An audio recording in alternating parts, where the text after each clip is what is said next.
Welcome to my amazing English learner. Let me ask you one honest question. Why can you understand English, but when it's time to speak, your mind goes blank? If this happens to you, comment yes right now, because today's video will change the way you see real English conversation forever. Chapter 1. Why real English conversation feels so hard. Let me start by saying something very important, something you may have never heard before. If you understand English, if you can read English, if you know grammar rules, but still you feel scared, confused, or blank when you try to speak, it is not your fault. Yes, read that again slowly. It is not your fault. Most of my students, over the last 50 years, came to me with the same pain in their eyes. They all said the same thing. Teacher, I study English every day, but when someone speaks to me, my mind stops working. If this sounds like you, stay with me, because what you are about to understand will change everything for you. The biggest reason real English conversation feels hard is because you were trained the wrong way. From the beginning, you were taught to treat English like a subject, not like a skill. You were taught to memorize rules, translate sentences, and search for the correct answer. But real conversation does not wait for correctness. Real conversation moves fast. People do not give you time to think about grammar. They speak, they react, they feel, they interrupt, they laugh, they change topics. And when your brain is trained only for exams, not for life, it panics in real situations. That panic you feel is not weakness. It is a natural reaction of an untrained system. Now let me read your mind for a moment. Like a psychologist. When someone talks to you in English, this is what happens inside you. First, you hear the words. Second, you try to translate those words into your native language. Third, you try to understand the meaning. Fourth, you create an answer in your native language. Fifth, you translate that answer into English. Sixth, you check grammar. Seventh, you worry about mistakes. And finally, the conversation is already over. This is why you feel slow. This is why you feel stupid. This is why you feel frustrated. Not because you are bad at English, but because your brain is overloaded. Another painful truth is fear. Fear is the silent killer of real English conversation. Fear of making mistakes, fear of being judged, fear of sounding stupid, fear of forgetting words, even fear of your own accent. I have seen brilliant students who knew thousands of words, but their fear locked their mouth. And here is something very important. Native speakers do not care about your mistakes as much as you think they do. Most of this fear exists only inside your head. But because nobody explained this to you clearly, you started believing that you must be perfect before you speak. And perfection is the enemy of progress. Let me tell you something shocking now, and I want you to really feel this. Native speakers do not speak perfect English. They pause. They repeat. They change sentences in the middle. They say, like they forget words. They make grammar mistakes, but they continue speaking. Why? Because their goal is communication, not perfection. Your goal until today was perfection. That is why conversation feels heavy to you. You are carrying a burden that real English never asked you to carry. Another reason conversation feels hard is because you were never taught how conversation actually works. You were taught sentences, not situations. You were taught vocabulary, not reactions. You were taught essays, not everyday life. Real English conversation is emotional. It is about responding, not responding correctly. It is about connection, not correction. When someone says, "I'm tired today," real conversation is not about grammar. It is about feeling. A simple, "Oh really?" or a simult. That sounds tough, is real English, but nobody told you this before. So you stayed silent, thinking you didn't know enough English. I want you to pause here for a second and think about this question honestly. How many times did you stop yourself from speaking because you thought, my English is not good enough yet? This thought has stolen more opportunities than lack of vocabulary ever did. And the saddest part is, your English was probably already good enough to start. You just didn't know how real conversation works. Here's the most important mindset shift of this chapter. Speaking English is not about showing your knowledge. It is about sharing your presence. When you stop trying to impress and start trying to connect, English becomes lighter. When you allow yourself to be imperfect, you become fluent faster. This is not motivation. This is reality. I've seen it again and again for decades. In the next chapter, I am going to break the biggest lie you were told about speaking English fluently. A lie that keeps millions of learners stuck for years. And when you understand that lie, something inside you will relax for the first time. Your shoulders will drop, your mind will open, and English will finally start to feel human, not mechanical. So stay with me. You are not broken, your English is not useless. You were just never shown the real path. And now, you are on it. Chapter 2. The biggest lie about speaking English fluently. Now let me tell you the biggest lie you were taught about speaking English fluently. This lie sounds very logical, very academic, and very convincing. The lie is this: first learn perfect grammar, then you will speak fluently. This one sentence has destroyed the confidence of millions of English learners around the world. And if you believe this lie, no matter how hard you study, real English conversation will always feel far away. Let me be very clear and very honest with you, like a teacher who truly cares. Fluency does not come from perfect grammar. Fluency comes from comfort. Fluency comes from movement. Fluency comes from using what you already know, again and again, without fear. Grammar is a tool, not a gatekeeper. But unfortunately, you are taught to treat grammar like a wall that you must climb before you are allowed to speak. Let me read your mind again. You probably think like this: when my grammar becomes good, I will start speaking, or I need to learn more tenses, more rules, more structures. But let me ask you something important. How many grammar rules do you already know? Present tense, past tense, future tense, basic sentence structure? Yes? And now ask yourself another honest question.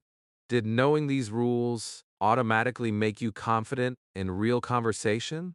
The answer is no. And that is because grammar knowledge alone does not create speaking ability. Here's something most teachers never tell you. Children do not learn grammar before they speak. They speak first. They make mistakes, a lot of mistakes, but nobody stops them. Nobody says your grammar is wrong, stop speaking. And because of that freedom, their fluency grows naturally. Adults, on the other hand, are punished by their own minds. Every sentence becomes a test. Every word becomes a risk. And this pressure kills fluency before it is born. Now let me show you what real English looks like in real life. A native speaker does not think like this. Which tense should I use? They think like this. What do I want to say? That's it. Meaning first, grammar later, if at all. Many times grammar is never checked. That is why native speakers say things like, "Gonna wanna kinda yen and I done know." These are not textbook sentences. These are living sentences. And real conversation lives in this space, not inside grammar books. Another dangerous part of this lie is comparison. You compare yourself to fluent speakers and think they speak fast, they speak perfectly. But what you don't see is the process behind their fluency. They were not fluent because they were perfect. They became fluent because they were brave enough to be imperfect. This is a very important emotional truth. Fluency is not the reward for perfection. Fluency is the result of practice without fear. Let me give you a simple example. Imagine you are learning to drive a car. Would you wait to drive until you understand every mechanical detail of the engine? Of course not. You learn by driving, slowly, making mistakes, stopping, starting again. Speaking English works the same way.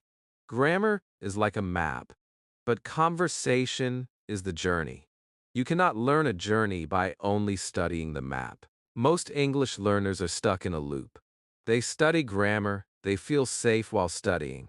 Then they face real conversation. They feel scared. They go back to grammar to feel safe again. This loop feels productive, but it is actually a trap. Comfort in study is not progress in speaking. Growth happens when you feel slightly uncomfortable, not when you hide behind rules. Now here comes a moment I want you to remember deeply. You do not need advanced grammar to have real English conversations. You need simple structures, clear ideas, and the courage to open your mouth. Even with basic English, you can communicate feelings, needs, opinions, and reactions. And communication is the heart of conversation, not grammatical accuracy. I want you to imagine something. Imagine speaking English freely, without stopping every sentence to check grammar. Imagine allowing mistakes to happen and still being understood. Imagine feeling relaxed instead of tense. This is not a dream. This is how real English conversation actually works. But first, you must let go of the lie that grammar comes before speaking. Here is a powerful truth from my 50-plus years of experience. Students who speak early, even with broken English, become fluent faster than students who wait for perfection every single time, without exception, because language grows through use, not through silence. In the next chapter, I am going to show you something even more important. I will explain how native speakers actually think while speaking English. Not how you think they think, but how they really think. When you understand this, your brain will stop translating, and speaking will start to feel natural for the first time. So stay with me. Drop the lie. You don't need permission to speak English. You don't need perfect grammar to start. You only need the decision to begin, and you have already taken that decision by being here. Chapter 3. How native speakers really think while speaking English. Now we are going to touch the heart of real English conversation. This is the chapter where many learners suddenly say, "Oh, now I understand." Because the biggest difference between you and a fluent speaker is not vocabulary, not grammar, not even accent. The biggest difference is how you think while speaking. And once you change this, everything else becomes easier. Let me start by clearing a very common misunderstanding. Native speakers do not think in full, perfect sentences before they speak. They do not plan grammar. They do not search for advanced words. They think in ideas, feelings, and intentions. Words come later. This is extremely important. You are trained to think in sentences first, then speak. Native speakers think in meaning first, then let language flow. Let me read your mind again. When you want to say something in English, your brain probably asks questions like, "How do I say this correctly?"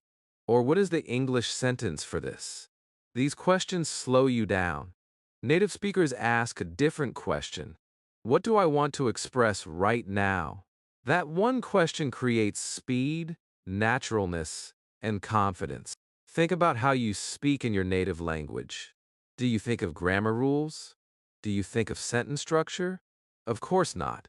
You feel something, you have an idea, and your mouth moves. English can work the same way for you, but only if you allow it. The problem is not your ability. The problem is interference. Your native language and your fear are interrupting the process. Here is a powerful truth I want you to remember. Translation is the enemy of conversation. Translation is slow. Conversation is fast. When you translate, you are always late. Native speakers do not translate, they respond. And this is why conversations feel like a tennis match. The ball comes, and you hit it back. You don't stop to analyze the ball. Let me give you a very simple example. Someone says to you, "How was your day?" If you translate, you think how cases was Kali or day tomorrow din, and by the time you finish, the moment is gone. But native speakers don't do this. They immediately think, in meaning my day was good, or it was tiring, or not bad. Short, simple, real. Another important thing you must understand is that native speakers use chunks, not single words. Chunks are small groups of words that naturally go together. Like I think so, you know what, that's right, I'm not sure, it depends. These chunks come automatically because they are used again and again. Native speakers don't build sentences word by word. They pull chunks from memory. This is why they sound fast and natural. Now here is the part that will surprise you. You already know many chunks. You just don't trust them. You think they are too simple. But real English conversation is simple. Complexity is for writing, exams, and books. Conversation loves simplicity. The more you try to sound advanced, the more unnatural you sound. The more you accept simplicity, the more fluent you become. Let's talk about pause. Many learners think pauses are bad. They think silence means failure. But pauses are normal.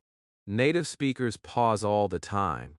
They think while speaking, not before speaking. You were taught to think first, then speak. That creates pressure. Native speakers speak, then think, then continue. That creates flow. This is a very important shift. Another secret is emotion. Native speakers speak emotionally, not mechanically. They react more than they explain. Really, oh no, that's great. Wow. These small emotional responses are the building blocks of conversation. You don't need long sentences to participate. A reaction is already conversation. When you react, you are inside the conversation, not outside it. Now let me say something very gently, but very honestly. You don't need to think like a native speaker to speak like one. You only need to stop thinking like a student. Students think about correctness.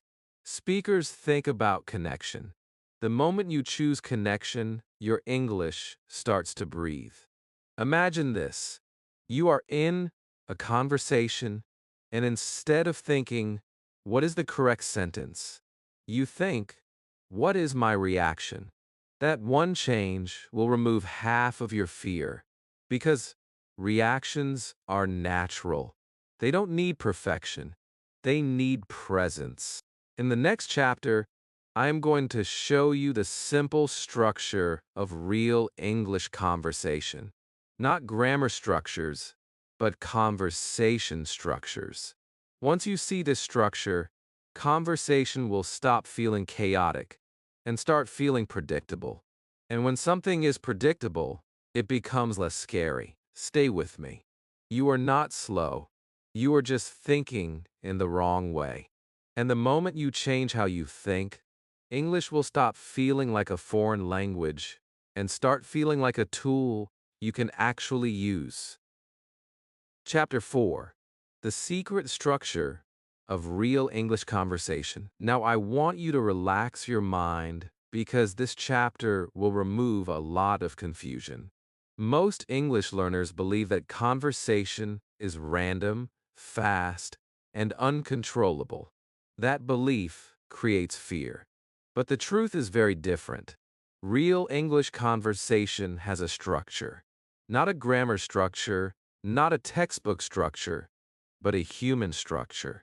And once you understand this, conversation becomes predictable. And predictable things are much easier to handle. Let me read your mind again.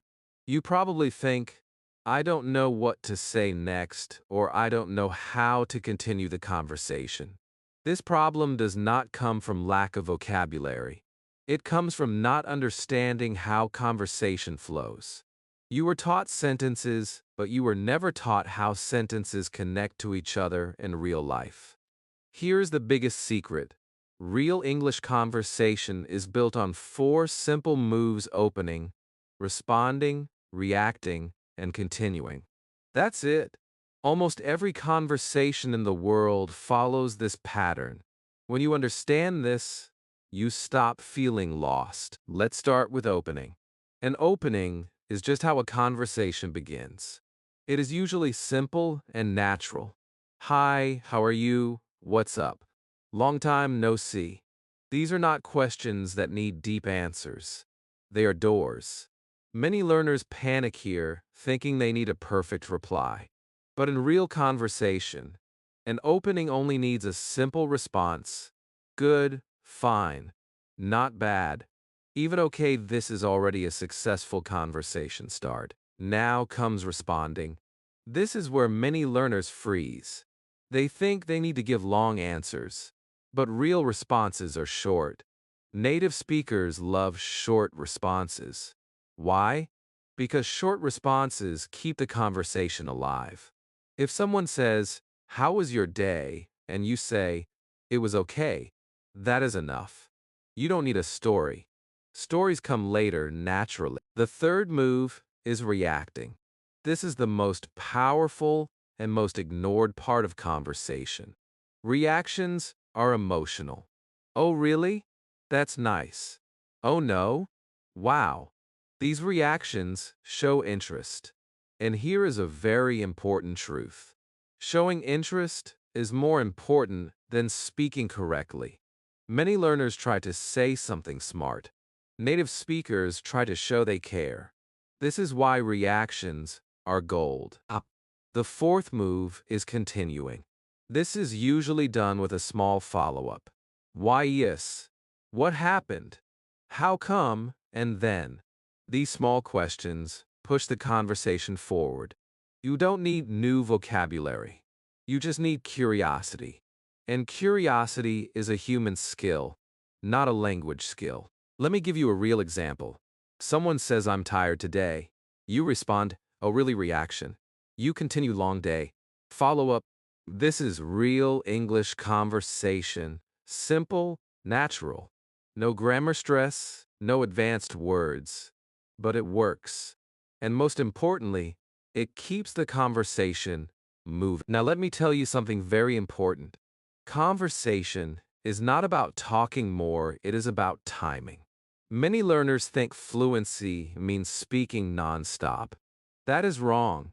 Fluent speakers know when to speak and when to listen. Silence is not failure, silence is space. And space gives you time to think. Another thing that will help you a lot is understanding that conversation is shared responsibility. You are not carrying the whole conversation alone. The other person is also helping. But when you are nervous, you feel like everything depends on you. That pressure is false. Conversation is a dance, not a speech. Here is a powerful mindset shift. You don't need to control the conversation. You only need to respond to it. When you accept this, your body relaxes. Your breathing slows down. Your words come easier. Because you are no longer fighting the moment. Many learners also believe they need to be interesting. This is another trap. You don't need to be interesting. You need to be interested. When you show interest, people naturally continue talking, and when they talk more, you feel less pressure to speak. This is a smart strategy used by fluent speakers all the time. Now imagine this. You enter a conversation, not with fear, but with a simple plan. Open, respond, react, continue. Suddenly, conversation is no longer a dark forest. It is a clear path. And when you know the path, walking becomes easier. In the next chapter, I am going to tell you something that may sound strange at first. I will explain why listening is more important than speaking if you want to master real English conversation. And when you understand this, you will stop forcing speech and start growing naturally. Stay with me. You are not bad at conversation, you were just never shown the structure. And now that you see it, you are already stronger than before. Chapter 5: Why Listening is More Important Than Speakings. Now let's discuss something that might surprise you. If you want to speak English fluently, listening is more important than speaking. Yes, I know most learners hear the opposite everywhere. Speak more, practice more. But let me explain why listening is actually the secret weapon of real English conversation. Once you understand this, you will stop panicking about words and start speaking naturally. Here's the truth. Most learners try to speak without really knowing what real English sounds like. They memorize sentences, repeat phrases, and practice in isolation.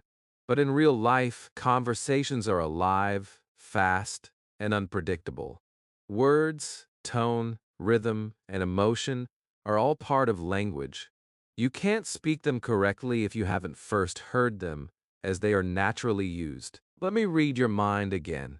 You probably think I listen, but I still can't speak. Listening alone won't help me.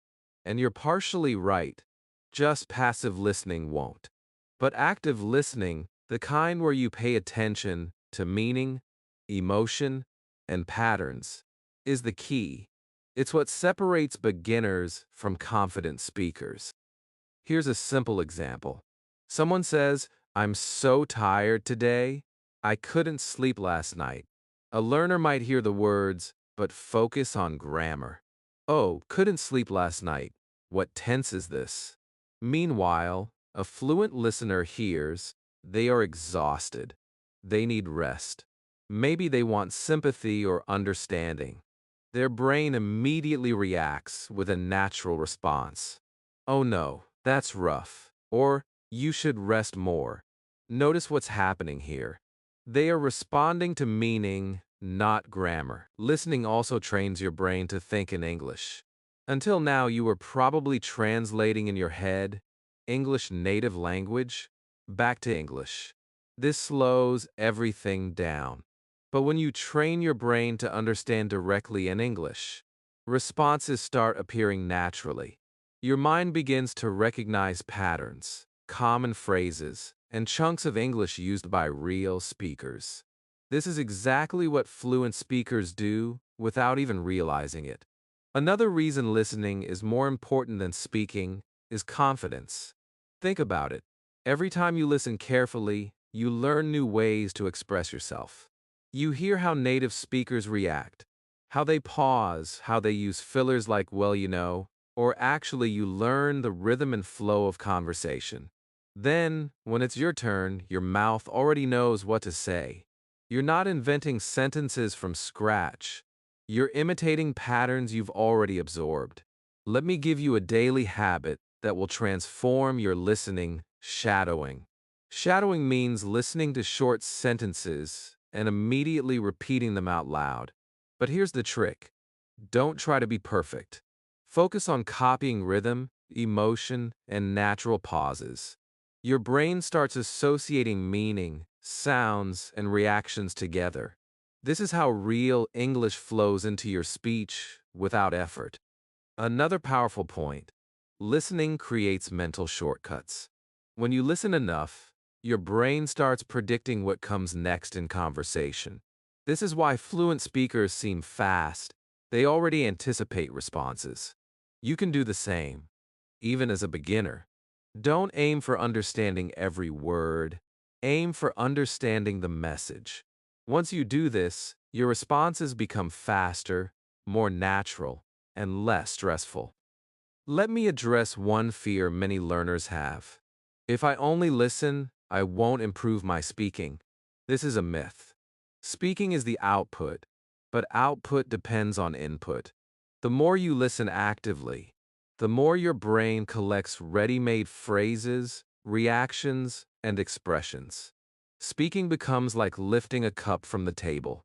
You don't think, you just do it. Without listening, your output is weak. because your brain has nothing to use. Here's another secret. Listening also teaches you about emotion and context. Real English is about feelings, not just words. If someone says, "I'm fine," their tone, pace, and expression often tell a completely different story. If you only focus on speaking, you miss this. If you learn to read these cues through listening, your responses will naturally match the conversation, making you sound fluent even with simple English. Finally, listening reduces fear. Why? Because when you understand what's happening in a conversation, you don't panic. You know what the other person is saying, and you know how to respond. Fear disappears when understanding is strong, and when fear disappears, your English begins to flow naturally, without effort. So, here's the key takeaway from this chapter. Listen more, but listen actively. Focus on meaning, rhythm, emotion, and patterns. Let listening guide your speaking. Don't force words, don't obsess over grammar. Let your brain absorb real English, and speaking will follow effortlessly. In the next chapter, I will show you simple daily habits that turn your listening and thinking into real English speaking skills. These are practical, easy, and extremely powerful habits you can start today.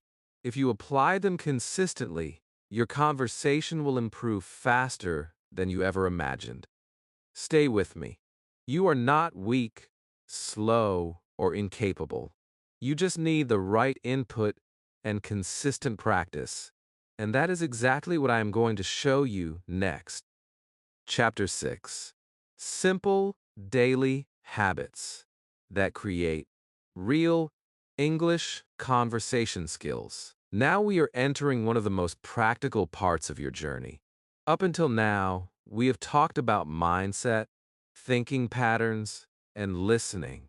But now, let's get hands-on. Let me show you simple, daily habits that take everything we've learned and turn it into real English conversation skills. The best part? These habits are easy, doable, and don't require advanced grammar, expensive courses, or long hours. First, let's talk about shadowing. Shadowing is one of the most powerful tools for beginners. It means listening to short English sentences and immediately repeating them aloud. But here is the key. Don't aim for perfection. Don't stop and think about grammar. Focus on pronunciation, rhythm, and natural pauses. For example, if you hear someone say, "I'm going to the store," repeat exactly as you hear it, including the stress on going, and store shadowing trains your mouth, ear, and brain to work together, like a team. When done daily for even 10-15 minutes, your brain starts to recognize patterns naturally, and you begin speaking automatically. Next is self-talk. This is one of the simplest but most underrated habits. Self-talk means speaking to yourself in English throughout the day. Describe what you are doing, thinking, or feeling. For example, when making tea, say, "I am boiling water, now I am adding tea leaves. It smells nice." It may feel strange at first, but this habit rewires your brain. You start thinking in English instead of translating from your native language. Self-talk is safe, private, and extremely effective because it removes the fear of being judged. Another habit is reactive speaking practice. This is similar to real conversation, but without a partner. Take short English videos, news clips, or daily dialogues. Pause after a sentence and respond naturally. For example, if someone says, "I'm tired," respond aloud, "Oh no, did you sleep well?" You are practicing real-life reactions, not rehearsed lines. This trains your brain to respond emotionally and naturally, which is exactly how native speakers speak. The fourth habit is listening with mini responses. While listening to English, don't just passively hear. Add small verbal responses like, "Wow, really that's interesting," or "Oh no." These short responses simulate real conversation and prepare your brain to speak without fear. Over time, you will notice that when you speak with real people, your mouth already knows what to say. Next, I want you to adopt the chunking habit. Remember I told you about chunks in Chapter 3? Start collecting small groups of words or common phrases daily. Write them down, repeat them, and practice them in sentences. Examples include, I see what you mean. That sounds great, I'm not sure about that. It depends. Using these chunks, you will no longer have to create sentences from scratch, which reduces hesitation and fear. Chunks are your shortcut to fluency.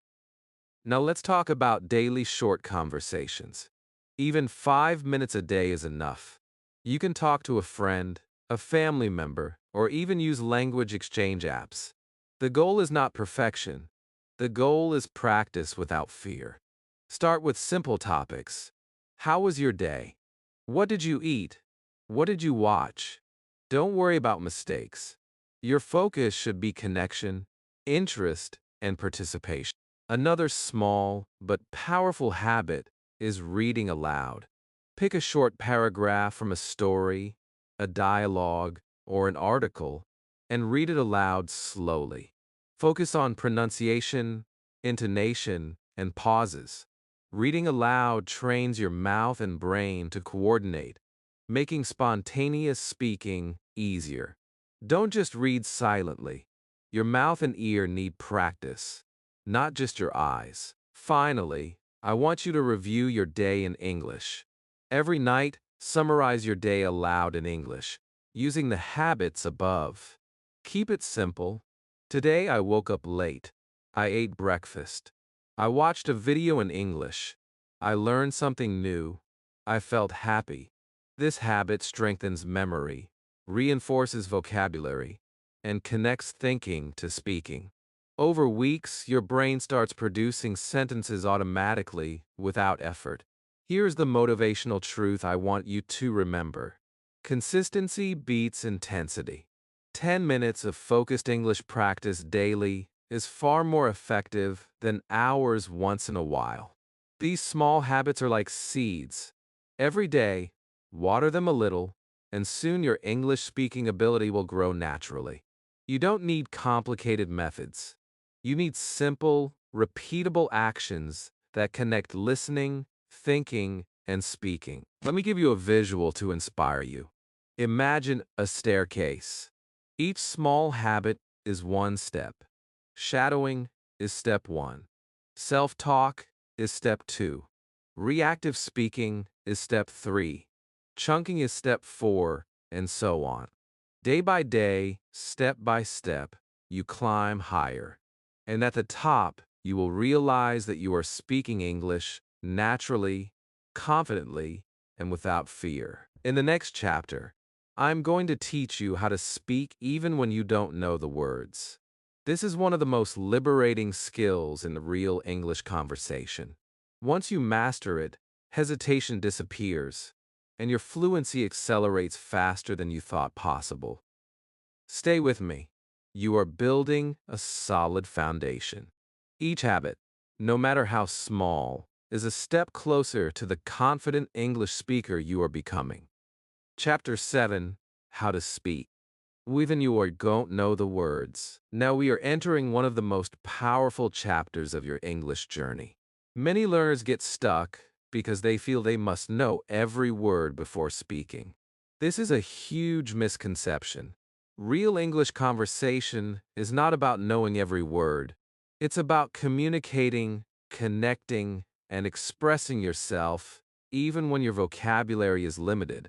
Once you understand this, fear disappears and speaking becomes natural. Let's start with the first truth. Nobody knows every word. Even native speakers pause, use fillers, or paraphrase when they don't know a word.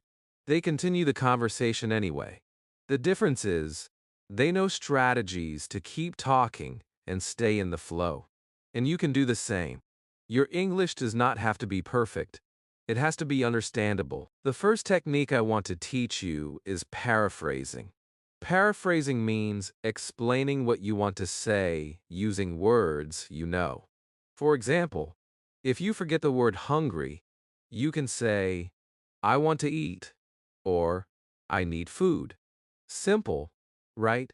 Yet so many learners stop and panic. When you paraphrase, the conversation keeps moving, your confidence grows, and your brain learns to be flexible with language. Next is the power of fillers and natural pauses. Fillers like well, you know, I mean, or let me see are not mistakes, they are tools. They give your brain time to think while keeping the conversation alive. Many beginners avoid fillers because they think they are incorrect. But in real conversation, fillers make you sound natural. Even native speakers use them all the time. So don't fear pauses, they are your friend. Another technique is asking questions when you don't know. If someone uses a word you don't know, don't stay silent. Say, I'm not sure I understand. Can you explain? Or, what does that mean? Questions keep you engaged, show interest, and give you more language to learn naturally. Silence, on the other hand, kills momentum and builds fear. Next, let's talk about body language and tone. Communication is more than words. Facial expressions, gestures, nods, and intonation can convey meaning, even when you don't have the perfect words. Smile, raise your eyebrows, or use hand gestures to explain your idea. Often, people understand you without a single perfect word. This is real English in action. It is about connection, not perfection. Here's another secret. Learn a few universal go-to phrases. Phrases like, I'm not sure, but maybe. How do you say in English, I think it's like, or can you repeat that? These phrases act as bridges. In conversation, when you use them, you keep talking, signal curiosity, and show confidence. Over time, your brain automatically pulls these phrases when needed, reducing hesitation. Let me give you a real-life example. Imagine someone asks you, what do you think about this movie? And you don't know the word boring. Instead of freezing, you can say, oh, I don't know the exact word, but I think it is not interesting. The story is slow, and I didn't enjoy it much. See what happened? You expressed your opinion, stayed in the conversation, and even learned a new word along the way. Your English doesn't need to be perfect. It just needs to deliver your meaning. Another important point: confidence beats correctness. If you speak confidently, even with limited words, people will understand and respect your communication. But if you wait for perfect grammar and vocabulary, you will speak less, miss opportunities, and build fear. Confidence is your real fluency tool, not perfection. Here is a habit you can start today. Choose one simple sentence every day and find 3 ways to say it differently.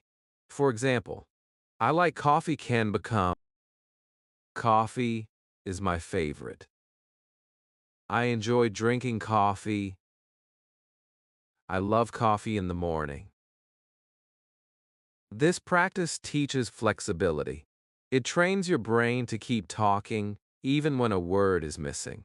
You realize you can always find another path to say the same thing. Finally, I want to leave you with a mindset shift that will change your English forever. Mistakes are not failures. They are signals of progress. Every time you speak without knowing all the words, your brain learns, adapts, and grows. Silence teaches nothing. Speaking, even imperfectly, teaches everything. In the next chapter, we will complete your transformation. I will show you how to become a confident English speaker, how to see yourself as a communicator, and how to carry yourself in every conversation without fear. This is the chapter where all the lessons come together, and you will feel a new sense of power in your English journey. Stay with me. You are not blocked. You are just learning the tools to navigate conversations without stopping. And once you apply these strategies, Hesitation will turn into flow, fear into confidence, and learning into real English speaking.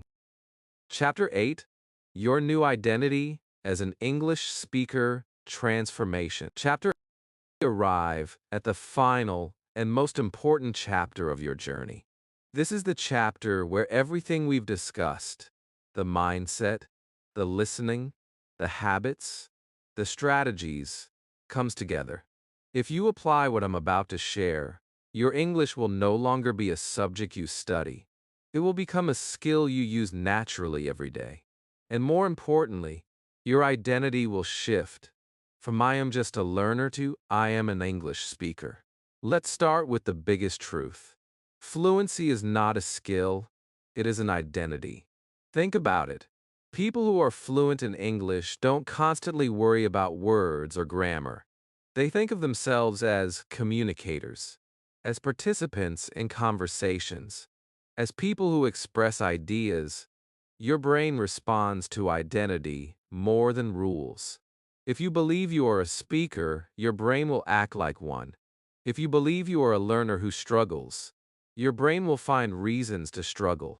Identity drives behavior. So how do you adopt this identity? First, start by claiming small wins daily.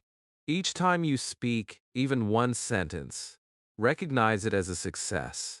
Even when you paraphrase, use a filler, or make a small mistake, it is progress. Say to yourself, "I spoke in English today. I communicated. I connected." Over time, your brain associates English with action and confidence, not fear and hesitation. The second step is to consistently practice presence in conversation. Real English is about being present, listening fully, responding naturally, reacting emotionally, and continuing the conversation. When you focus on presence rather than perfection, your conversations start flowing. Your speech will feel lighter, your mind calmer, and your confidence stronger. Next, stop comparing yourself to others. You may feel that native speakers or fluent friends are too advanced. Stop. Their path is different. Your path is yours. Focus on your growth, your daily habits, your voice. Fluency is a personal journey, not a competition. Identity comes from accepting who you are now and using what you know today. Another powerful shift is to see mistakes as teachers, not punishers. Every mistake gives your brain feedback: what works, what doesn't, what you need next. If you speak imperfectly and keep going, you are training resilience and flexibility, two traits that define a confident English speaker. Remember, perfection is a myth, communication is real, and identity is built on action, not theory. Here's a simple but powerful habit: daily reflection in English. Every night, think or speak aloud. Today I spoke English. I listened. I reacted. I learned something new. This reinforces your identity as a speaker. Your brain starts connecting English with action, success, and confidence, not stress, mistakes, or fear. Now, let's connect everything we've learned. Imagine a real conversation. You enter not as a student with fear, but as a participant with curiosity. You listen actively. You react emotionally. You paraphrase when needed. You use chunks. You use fillers. You stay present, and most importantly, you see yourself as a communicator. That one identity shift makes you powerful. Words, grammar, and vocabulary suddenly feel easier because your brain is no longer fighting fear, it's focused on action. Let's take one more moment to cement this transformation. Close your eyes for a second and visualize. You are speaking with confidence. Your sentences may not be perfect, but your ideas are clear. People understand you. You ask questions naturally. You share opinions naturally. You respond to reactions naturally. You are not afraid to make mistakes because mistakes are part of your growth. This is not imagination. This is the result of applying everything we discussed in the previous chapters. Here is the final motivational truth. You don't need to be perfect to be fluent. You need to act like a speaker every day. Your brain, your habits, your confidence, your identity, they will follow. English will become part of your life, not just a subject you study. And when this shift happens, hesitation turns into flow, fear turns into excitement, and learning turns into natural communication. Before we close, I want to leave you with a challenge. Start today. Apply at least one habit shadowing, self-talk, reactive responses, or chunking.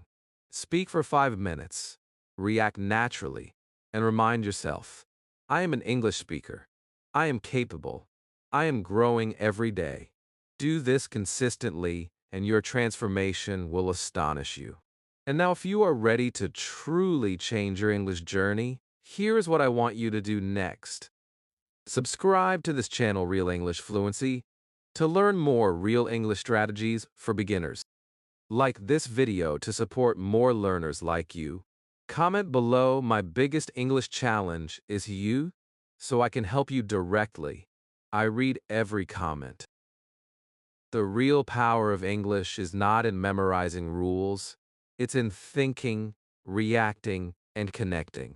You are already on the path to speaking English naturally. Keep going, keep practicing, and embrace your identity as a confident English speaker.